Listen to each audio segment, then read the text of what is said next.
കുടുംബശ്രീയുടെ പ്രൊമോയിൽ ആദ്യം കാണിക്കുന്നത് രാജീവ് ശാരികയും കൂട്ടി രാജീവിന്റെ വീട്ടിലേക്ക് എത്തുകയാണ്. കല്യാണം കഴിഞ്ഞു എന്നറിഞ്ഞപ്പോൾ ആകെ അമ്പരന്ന് നിൽക്കുകയാണ് വിജയലക്ഷ്മിയും അമ്മാവനും. കരഞ്ഞുകൊണ്ട് ശാരിക വിജയലക്ഷ്മിയോട് പറയുകയാണ്, അമ്മയും അമ്മാവനും അറിയാതെ കല്യാണം നടത്തിയത് തെറ്റായിപ്പോയി. അമ്മ ഞങ്ങൾക്ക് മാപ്പ് തരണം, ഞങ്ങളെ സ്വീകരിച്ച് അനുഗ്രഹിക്കണം എന്ന് പറഞ്ഞ് വിജയലക്ഷ്മിയുടെ കാലിൽ വീഴുകയാണ് ശാരിക.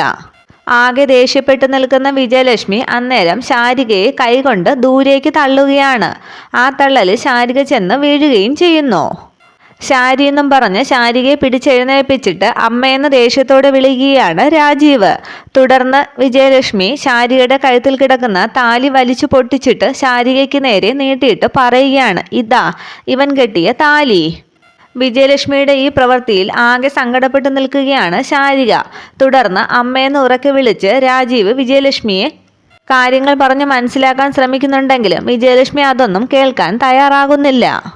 ഇത്രയുമാണ് പുതിയ പ്രൊമോയിൽ കാണിക്കുന്നത്. പക്ഷേ ഇതൊക്കെ ഇനി ആരെങ്കിലും കാണുന്ന സ്വപ്നമാണോ അതോ സത്യമാണോ എന്നുള്ളതൊക്കെ നമുക്ക് വരും എപ്പിസോഡുകളിൽ കാണാം. Okay, thank